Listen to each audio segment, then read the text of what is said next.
Hay historias que conmocionan a un país durante unos días, pero existen otras que, sin importar cuánto pase el tiempo, siguen siendo imposibles de olvidar. Esta es una de ellas.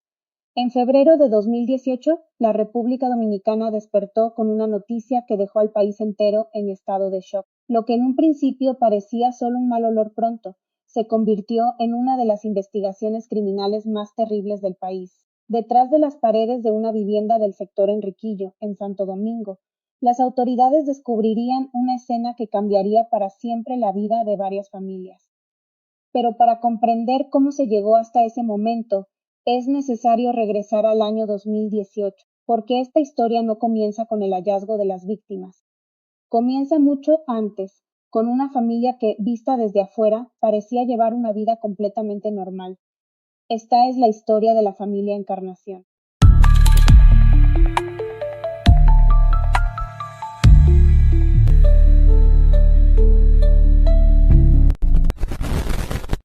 En ese momento, la República Dominicana seguía enfrentando importantes desafíos relacionados con la violencia intrafamiliar y la protección de la niñez. Cada nuevo caso de violencia generaba un intenso debate público sobre la necesidad de fortalecer los mecanismos de prevención y denuncia. Fue en ese contexto cuando una noticia comenzó a difundirse rápidamente por los medios nacionales. En una vivienda ubicada en el sector Enriquillo, en el kilómetro 8 de la carretera Sánchez, en Santo Domingo, las autoridades descubrirían una escena que conmocionaría a todo el país. Pero primero es importante conocer quiénes fueron las personas involucradas. El principal acusado era Víctor Alexander Portorreal Mendoza, de 30 años de edad al momento de su arresto. Según la información publicada durante la investigación, trabajaba en un taller especializado en reparación de motocicletas Harley Davidson, ubicado en la Avenida Italia, en Santo Domingo. Quienes lo conocían lo identificaban por distintos apodos, entre ellos Chamán Chakra, que terminaría siendo el nombre con el que la mayoría de los medios cubrirían el caso. Portorreal mantenía una relación sentimental con Reina Isabel Encarnación Morales, de 32 años. Reina era madre de 3 hijos, Daniela de 10 años, de 9 años, y Ángela, de 6 años.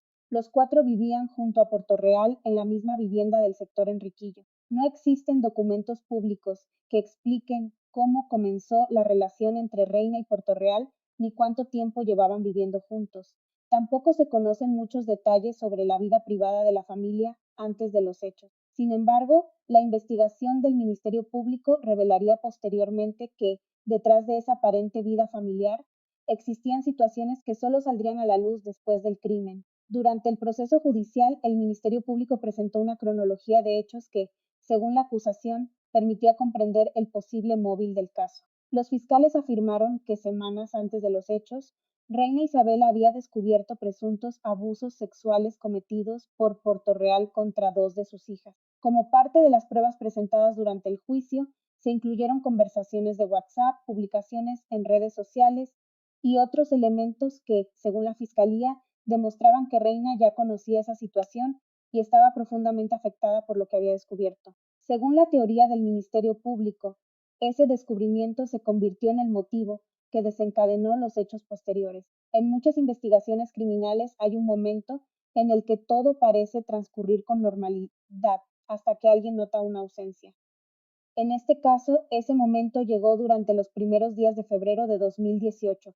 Al principio, nadie habló de un crimen. Nadie imaginaba que detrás de la puerta de una vivienda del sector Enriquillo se ocultaba una tragedia que conmocionaría a toda la República Dominicana. De acuerdo con la reconstrucción presentada por el Ministerio Público durante el proceso judicial, los hechos comenzaron el 4 de febrero de 2018 dentro de la vivienda, donde convivían Víctor Alexander Portorreal Mendoza, Reina Isabel Encarnación Morales y los 3 hijos de ella. La acusación sostuvo que los acontecimientos se desarrollaron entre el 4 y el 5 de febrero.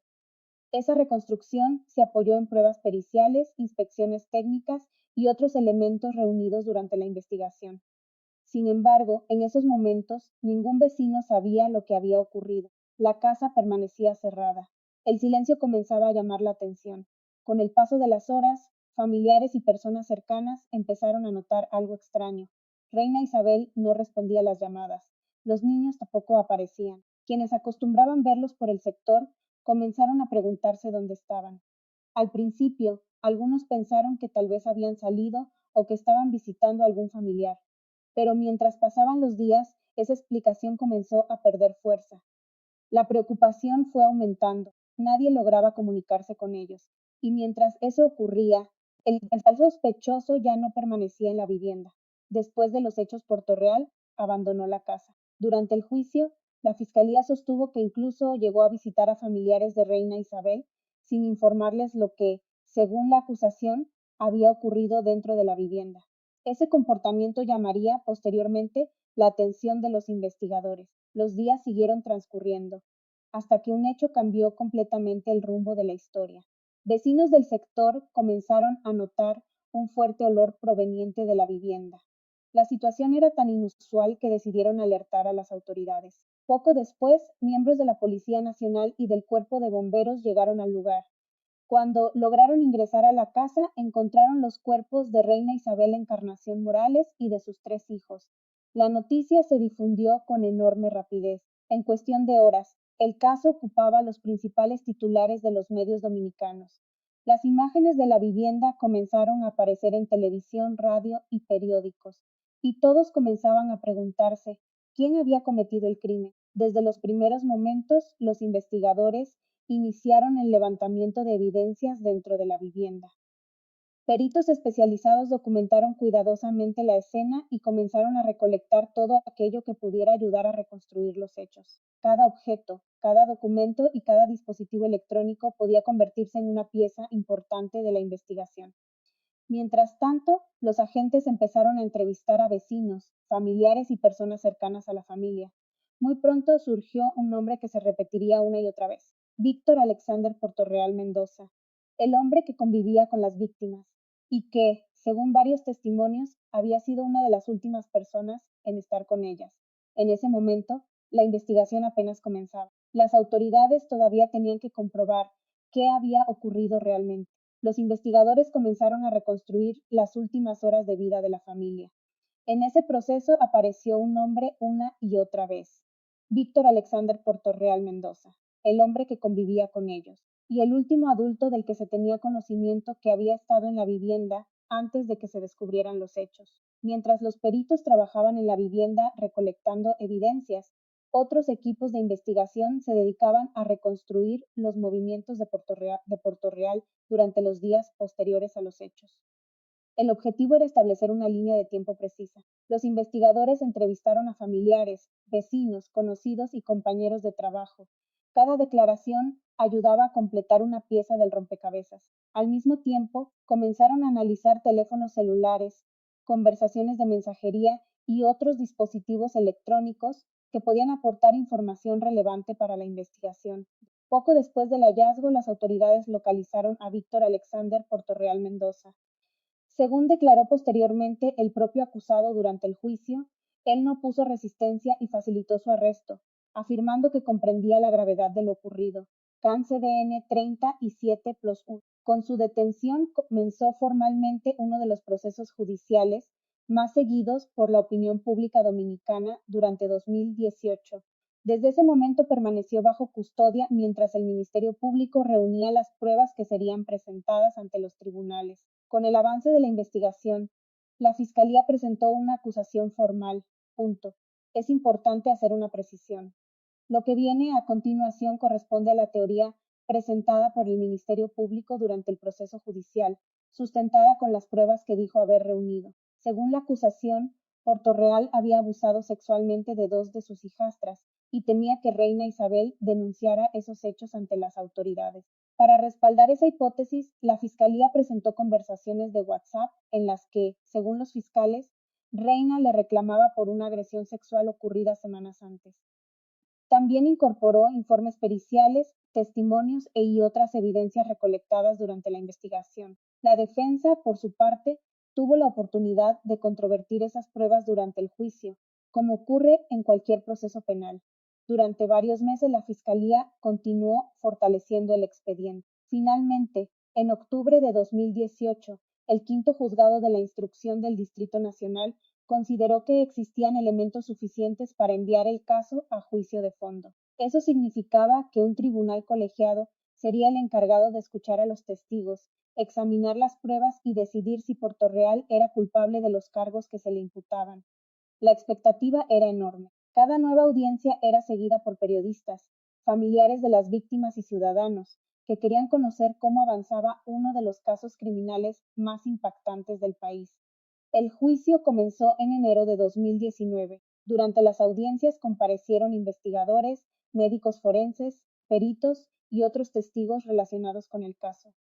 También declararon personas que habían tenido contacto con Portorreal antes y después de los hechos. Entre los testimonios estuvo el de una tía del acusado, quien afirmó que nunca imaginó que pudiera verse involucrado en un crimen de esa magnitud y relató algunos de sus movimientos el día de los hechos, información que fue valorada por el tribunal junto con el resto de las pruebas. Pero el momento que más impactó a quienes seguían el juicio estaba aún por llegar.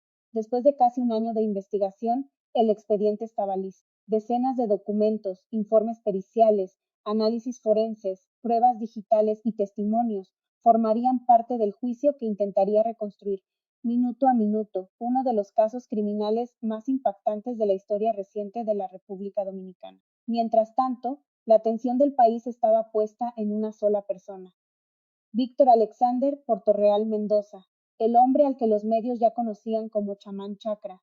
A principios de enero de 2019 comenzó el juicio de fondo ante el primer tribunal colegiado del Distrito Nacional. Durante las audiencias, el Ministerio Público presentó las pruebas que había reunido durante meses de investigación.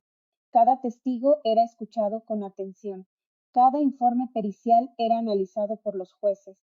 Entre las pruebas presentadas figuraban los informes del Instituto Nacional de Ciencias Forenses, las inspecciones realizadas por los investigadores, las evidencias digitales obtenidas de teléfonos celulares y las conversaciones de mensajería incorporadas al expediente. La Fiscalía sostuvo que el conjunto de esas pruebas permitía reconstruir la secuencia de los hechos y respaldaba la acusación presentada contra Portorreal.